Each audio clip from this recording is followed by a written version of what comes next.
Fast RMX is a high-speed, futuristic racer on the Nintendo Switch. This series began life on WiiWare with Fast Racing League, developed by shin'en, who then brought a sequel to Wii U with Fast Racing Neo. Like a lot of the best Wii U games, it got brought over to the Switch under the title Fast RMX. So, let's start by addressing the elephant in the room. Hello friend! Now we've done that, let's point out that there is a special reason why Nintendo fans might turn their attention to this game. It's been a good long while since we got an F-Zero game, and there are a lot of people who would love to see a new one. But the good news is, the Switch does contain a game that will most certainly scratch that itch. And it isn't just a carbon copy of F-Zero either.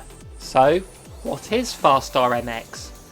Well, I already said that at the beginning, didn't I? It's a futuristic racer where you drive cars that hover around the track at ridiculously high speeds, besting the competition to reach that all-important first place. I remember when Fast Racing Neo came out on the Wii U. I hadn't ever heard of the first one, but I immediately got interested in it.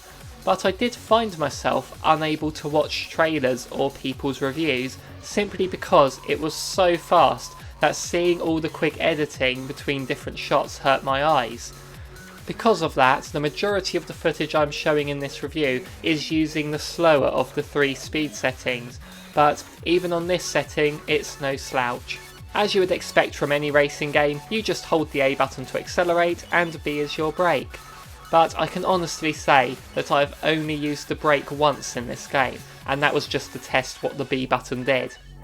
The triggers are for leaning and drifting, and the R button is to use your boost. You fill up your boost meter by collecting orbs scattered around the track. So what does this game do to set itself apart from that other franchise I've already mentioned too many times? Well, there are other ways to get boosts in this game, and that comes from boost pads lying around the racetracks. You may have noticed they come in 2 varieties, orange and blue.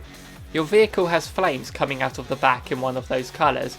Pressing the X button will switch your colour between orange and blue, and you need to match the colour of the boost pad in order for the boost to happen. Being the wrong colour can slow you down, so be careful. There are other coloured features, such as these jump pads, that you must match in order to be launched into the air. Being the wrong colour means you stay grounded, and some of these jumps are essential for progressing through the track. When you fall off the track or crash into something at high speed, you aren't eliminated from the race. Instead, you have to watch your car flip around for a few seconds before it appears on the track. Your game modes are Championship, Multiplayer, Hero Mode and Time Trial. You have 36 tracks available in this game. When you play Championship, they are divided into 12 cups, 3 tracks to a cup.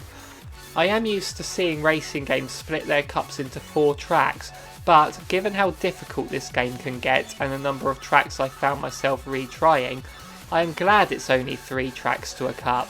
I mean, messing up on the 3rd track and having to restart is a lot less annoying than messing up on the 4th track.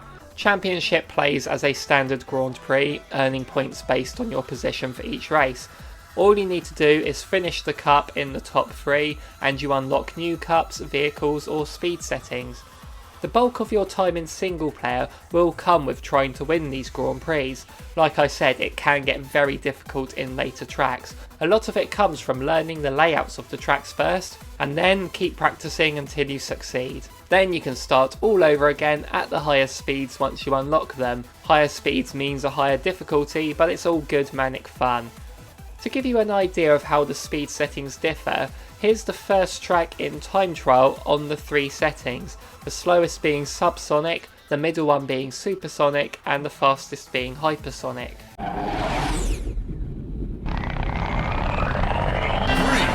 2, 1.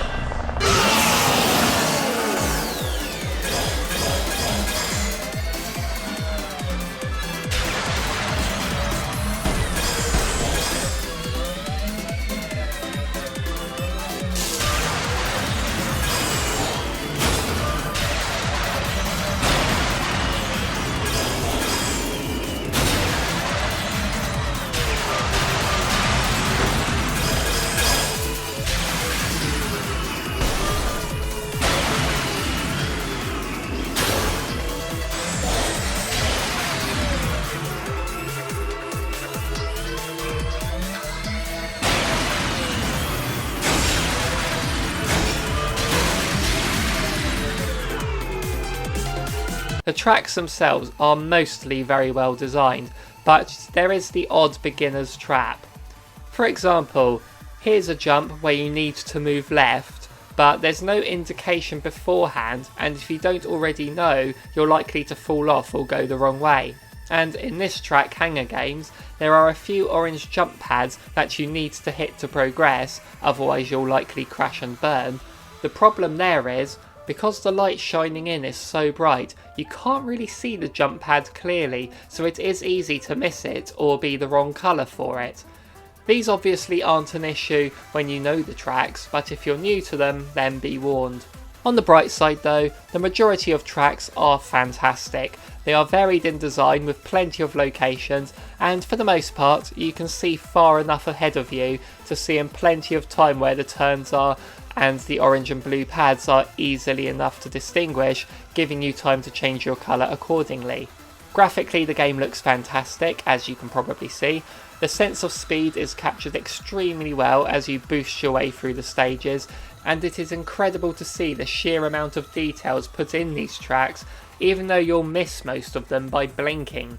The locations can range from futuristic cities to deserts to even a space station, which makes me think of Star Wars.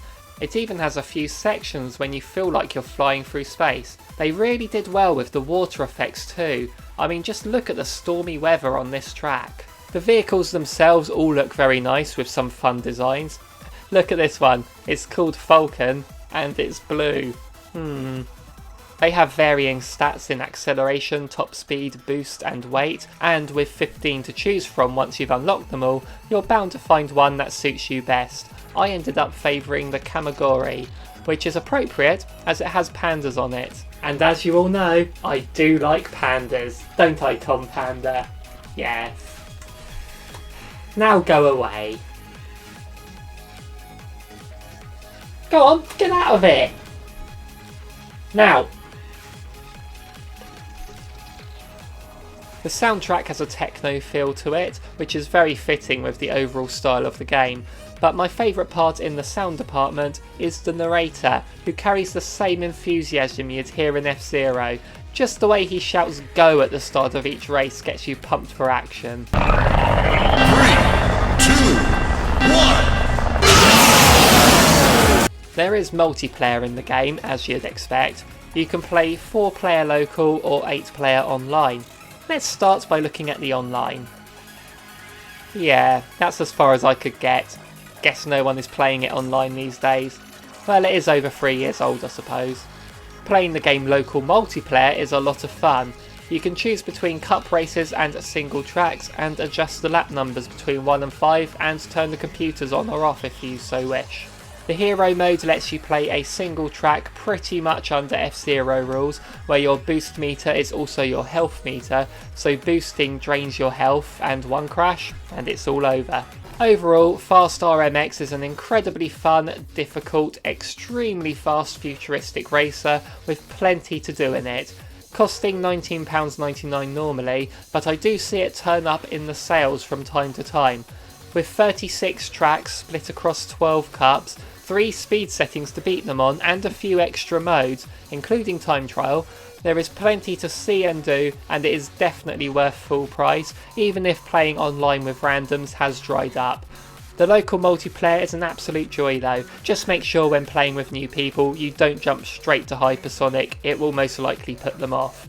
But even if you are a solo player, getting a full completion on all the cups will be a huge task that will take many hours to achieve, which can get frustrating at times, but it's also immensely satisfying. In a world without F-Zero, Fast RMX definitely fills that hole, and I will award it a 9 out of 10.